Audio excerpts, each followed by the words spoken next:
Assalamualaikum warahmatullahi wabarakatuh. Salam Historia. Bertemu lagi dalam pembelajaran sejarah Indonesia hari ini. Apa kabar kalian semua? Mudah-mudahan selalu sehat ya. Nah, pada kesempatan kali ini kita akan membahas tentang kerajaan-kerajaan di Sumatera. Yang pertama yang akan kita bahas tentang Kerajaan Melayu. Jika kita lihat gambar pada slide ini menunjukkan peta lokasi dari Kerajaan Melayu. Sebetulnya letak lokasinya ini masih terdapat perbedaan pendapat dari para ahli. Ada ahli yang berpendapat bahwa lokasinya terletak di Jambi dan ada juga ahli yang berpendapat bahwa letak lokasinya berada di Semenanjung Melayu. Nah, Kerajaan Melayu ini merupakan kerajaan kuno terbesar pada masanya. Ada beberapa sumber sejarah yang menjadi bukti menyatakan keberadaan kerajaan ini.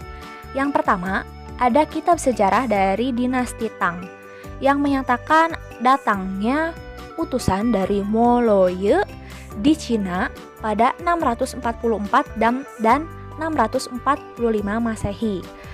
Lalu, para ahli mengidentifikasi nama Moloye dalam kitab sejarah ini sebagai kerajaan Melayu yang terletak di pantai timur Sumatera, berpusat di sekitar Jambi. Namun ada juga ahli yang berpendapat letak lokasi kerajaan ini di Semenanjung Melayu atau wilayah Malaysia yang kita kenal sekarang. Selain itu ada juga sumber sejarah dari berita catatan pengelana Cina bernama Itsing yang merupakan seorang biksu Buddha di tahun 672 Masehi yang menyatakan bahwa Itsing pernah melakukan perjalanan ke Silifosi atau Sriwijaya dan setelahnya ia berlayar dengan kapal raja mengunjungi Moloye atau Melayu dan tinggal di sana selama 2 bulan. Setelah penaklukan Melayu oleh Sriwijaya, untuk jangka waktu lama tidak pernah ada lagi berita yang menyebut tentang kerajaan ini. Baru mulai muncul lagi kabar berita tentang kerajaan Melayu di abad ke-13 dalam kitab Pararaton yang menyebutkan adanya ekspedisi Pamalayu yang dilakukan oleh Raja Kertanegara, yaitu adalah raja dari kerajaan Singosari.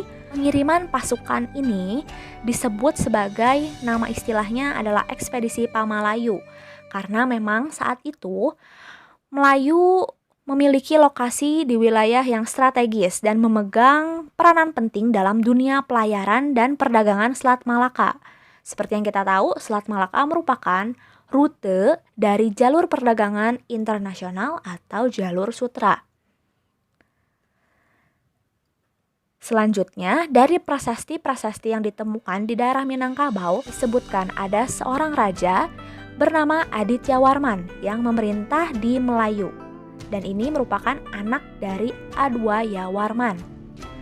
Aditya Warman adalah putra Majapahit keturunan Melayu, yaitu dari Raja Mauli Mali Warmadewa yang pernah memerintah Melayu di tahun 1286 Masehi. Kemudian setelah Aditya Warman berhasil menaklukkan Bali bersama Gajah Mada, hingga akhirnya di 1347 Masehi, ia meluaskan pengaruhnya hingga ke wilayah Minangkabau dan mengangkat dirinya menjadi maharaja di wilayah tersebut. Aditya Warman adalah seorang raja yang menganut agama Buddha dan ini merupakan salah satu arca Aditya Warman yang saat ini disimpan di Museum Nasional Jakarta. Oke, selanjutnya yang akan kita bahas, kerajaan yang kedua yang ada di Pulau Sumatera adalah Kerajaan Sriwijaya. Ayo, siapa dari kalian yang pernah mendengar tentang nama kerajaan ini? Rasanya nama kerajaan ini sangat familiar kan? Apalagi bagi pecinta sepak bola. Ya, karena ada nih klub bola namanya Sriwijaya FC berasal dari Sumatera. Nah, Kerajaan Sriwijaya merupakan kerajaan besar bercorak Buddha dengan letak lokasi berada di sekitar Palembang, Sumatera Selatan. Kalau dilihat dari lokasinya, Sriwijaya mempunyai lokasi yang strategis, yaitu di sekitar pesisir pantai dan dikelilingi pelabuhan-pelabuhan sebagai bandar perdagangan yang terkenal saat itu. Sebelum berlokasi di Palembang, beberapa peneliti menyebutkan awalnya Sriwijaya ini berlokasi di Muara Takus.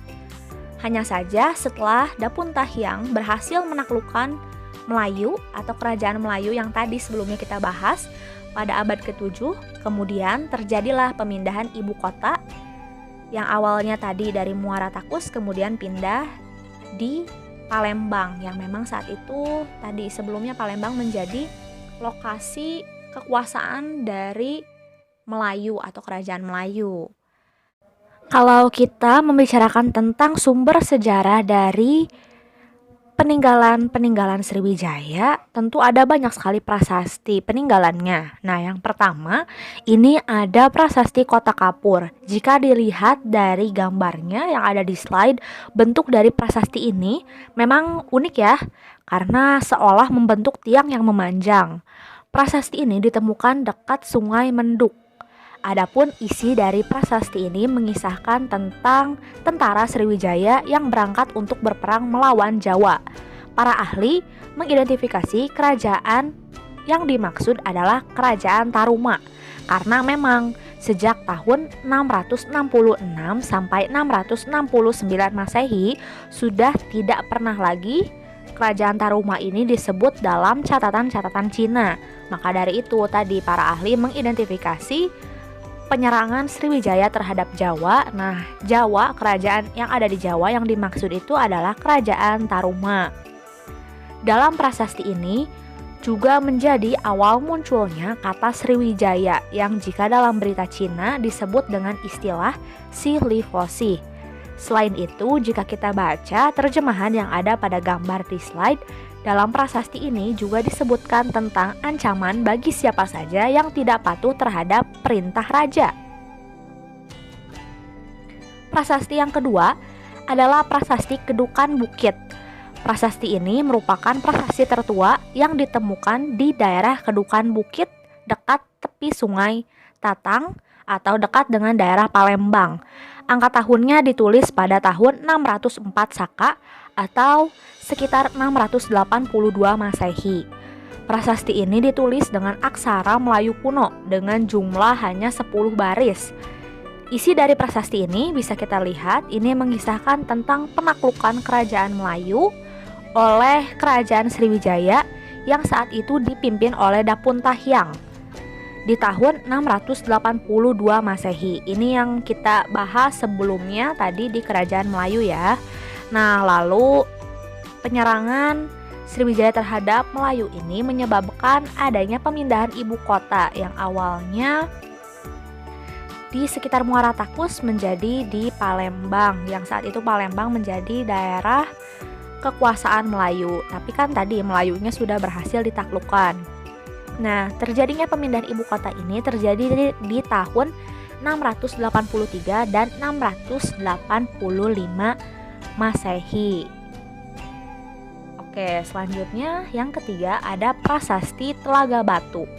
Prasasti ini mengisahkan tentang kutukan-kutukan bagi siapapun yang berbuat jahat dan tidak patuh terhadap perintah raja. Selain itu, dalam prasasti ini juga disebutkan susunan ketatanegaraan dalam kerajaan Sriwijaya. Ada yang disebut Yuwaraja atau putra mahkota, lalu ada senapati, pemimpin pasukan, bupati atau bupati, ada dandanayaka atau hakim, dan lainnya. Saat ini, prasasti Telaga Batu disimpan di Museum Nasional Jakarta.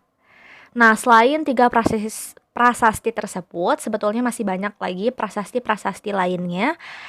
Ada prasasti Talang Tuwo, ini ditemukan di daerah Talang Tuwo atau sekitar sebelah barat kota Palembang. Ditulis dalam bahasa Melayu, lalu aksaranya menggunakan huruf Palawa dan ditulis di tahun 606 Saka atau sekitar 684 Masehi. Adapun isi dari prasasti Talang Tuwo ini menceritakan tentang pembuatan kebun Sri Setra oleh Puntahiang Jayanasa. Lalu ada juga nih prasasti Palas Pasemah. Ada prasasti Ligor yang kita lihat bentuknya juga unik. Ini mempunyai dua sisi. Jadi kalau biasanya kan prasasti hanya di satu sisi saja. Nah, sedangkan prasasti Ligor ini ada di dua permukaan sisi batunya. Maka dari itu para ahli menyebut di sisi yang satunya itu dengan istilah prasasti Ligor A. Lalu di sisi lainnya itu disebut Ligor B. Nah, lalu selanjutnya ada prasasti Karangbrahi yang ditemukan di anak Sungai Sekapung, daerah Lampung Selatan. Oke, itu sekilas tentang sumber-sumber sejarah atau prasasti peninggalan dari Kerajaan Sriwijaya.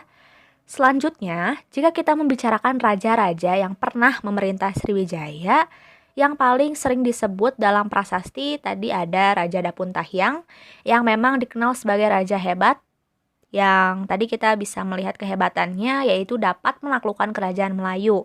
Selanjutnya yang tersohor juga ada raja yang bernama Raja Bala Putradewa. Karena memang pada masa kekuasaannya Sriwijaya tumbuh menjadi kerajaan yang besar yang banyak bekerja sama dengan kerajaan-kerajaan lain di dunia. Nah, hal ini dibuktikan dengan adanya catatan pada Prasasti Nalanda. Prasasti Nalanda ini letaknya di India, dibuat pada masa Raja Dewa Paladewa yang merupakan raja dari kerajaan Benggala. Dalam prasasti ini disebutkan tentang pendirian bangunan biara di Nalanda oleh Bala Putradewa, Raja Sriwijaya yang menganut agama Buddha. Adanya nama Bala Putradewa dalam prasasti Nalanda, yaitu tadi ini peninggalan dari kerajaan Benggala di India. Ini merupakan salah satu bukti bahwa memang Sriwijaya pada saat itu begitu tersohor, bahkan sampai dalam skala internasional ya, karena ini terkenal sampai ke kerajaan-kerajaan dari negara lain kalau sekarang kita kenalnya. Nah, selain itu juga disebutkan dalam prasasti ini bahwa kakek dari Bala Putradewa adalah Raja Jawa yang bergelar Sailendra Wamsatilaka, atau artinya adalah permata Wangsa Sailendra. Nah, hal ini kita bisa menyimpulkan bahwa menurut prasasti Nalanda, Sailendra Wamsatilaka ini mempunyai anak bernama Samaratungga. Nah, Samaratungga ini mempunyai putri yang bernama Pramodawardhani, dan Pramodawardhani ini menikah dengan Rakai Pikatan. Yang di kemudian hari kita kenal Rakai Pikatan ini naik tahta menjadi raja di Medang. Nah, Bala Putradewa ini masih memiliki garis keturunan yang sama dengan Samaratungga dan berpikir bahwa ia sebetulnya lebih berhak untuk memiliki jabatan tersebut. Nah, oleh karena itu Bala Putradewa ini menyerang Rakai Pikatan. Tetapi ternyata Bala Putradewa dapat dikalahkan. Setelah berhasil dikalahkan, kemudian Bala Putradewa melarikan diri ke daerah Sumatera yang saat itu di sana itu adalah letak wilayah tempat tinggal kakeknya dari pihak ibu, dan kemudian hari Bala Putradewa ini berhasil menjadi raja di Sriwijaya. Nah, Bala Putradewa karena tadi sering disebut-sebut dalam prasasti Nalanda memang dikenal memiliki hubungan sahabat karib dengan Raja Dewa Paladewa atau Raja Benggala dari India yang tadi kita sebut. Nah, selanjutnya kalau kita membicarakan aspek-aspek unik yang menjadi ciri khas Kerajaan Sriwijaya, yang pertama, Sriwijaya dikenal sebagai negara maritim terbesar. Hal ini kita bisa melihatnya dari letak lokasi Kerajaan Sriwijaya yang berada di bandar transit perdagangan jalur laut, yang menjadikan Sriwijaya pada akhirnya menjadi negara maritim terbesar saat itu. Kita bisa melihat letaknya berdekatan dengan Selat Malaka yang memang saat itu menjadi rute jalur penting perdagangan internasional yang dilewati oleh pedagang dari seluruh dunia, yaitu dari Cina, India, bahkan dari Persia. Dengan adanya jalur perdagangan laut atau sektor maritim, ini menjadikan masyarakat Sriwijaya hidup mengandalkan perdagangan dari jalur laut. Nah, selain itu, ciri khas yang kedua, Sriwijaya juga dikenal sebagai kerajaan pusat belajar agama Buddha. Sampai abad ke-9, Sriwijaya masih dikenal sebagai pusat pengajaran agama Buddha dengan taraf internasional. Banyak para biksu dari seluruh dunia yang datang ke Sriwijaya untuk belajar agama Buddha, termasuk biksu Cina dari kita melihat sebelumnya dibahas catatan-catatannya, yaitu bernama Itsing. Nah, Itsing ini datang ke Silivosih untuk belajar Sabda Widya atau tata bahasa Sangsekerta. Menurutnya, ada 1000 pendeta dari Silivosih atau Sriwijaya yang menguasai pengetahuan agama Buddha seperti halnya di Madhya Desa atau India. Nah, hal ini menandakan bahwa memang Sriwijaya ini terkenal dengan tadi sektor maritimnya, lalu dikenal juga sebagai pusat belajar agama Buddha karena banyak tadi para biksu terkenal bahkan dari Tiongkok atau dari Cina yang langsung datang ke Sriwijaya untuk belajar memperdalam agama Buddha. Nah, kira-kira cukup sampai di sini kita membahas tentang kerajaan-kerajaan di Sumatera. Terima kasih telah menyaksikan video ini. Sampai bertemu di video selanjutnya. Mudah-mudahan kalian tetap semangat ya. Wassalamualaikum warahmatullahi wabarakatuh.